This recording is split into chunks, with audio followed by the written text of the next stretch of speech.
আসসালামু আলাইকুম রহমতুল্লাহি ওবরাকাতুহু। আশা করি সবাই মহান রব্বুল আলামিনের অশেষ মেহেরবানিতে ভালো আছেন। ইনশাআল্লাহ আপনাদের দোয়ায় আমি অনেক ভালো আছি। আজকে আমি আপনাদের জন্য অত্যন্ত সুন্দর চমৎকার একটি বশীকরণের আমল নিয়ে হাজির হয়েছি, যেটা করার সাথে সাথেই রেজাল্ট পাবেন ইনশাআল্লাহ। আজকের বশীকরণের আমলটি হলো খেজুর দিয়ে বশীকরণ। এই আমলটি দিয়ে আপনার পছন্দের ছেলে মেয়ে কিংবা আপনার স্ত্রী কিংবা স্বামী পছন্দের যে কার জন্য এই আমলটি করতে পারবেন ইনশাআল্লাহ। যার জন্য করবেন সে আপনার কথাই উঠবে আর বসবে, সে সারা জীবন আপনার গোলাম হয়ে যাবে। আমলটি করার আগে অবশ্যই আমার থেকে অনুমতি নিতে হবে। যদি অনুমতি না নিয়ে কাজ করেন তাহলে কখনোই সফলতার মুখ দেখবেন না। আমি শুধুমাত্র তাদেরকে মন থেকে অনুমতি দেব, আমার ইজাজত দেব যারা চ্যানেলটি সাবস্ক্রাইব করে ভিডিওটি একটি লাইক দিয়ে কমেন্টে আমিন লিখে নিজের নাম লিখে দিবে।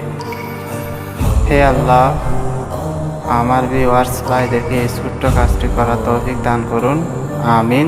এবং এই কাজে তাদেরকে সফলতা দান করুন, আমিন।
এই তাবিজটি লেখার জন্য যে সকল নিয়মকানুন অনুসরণ করতে হবে: 1 নম্বরে খেজুর লাগবে।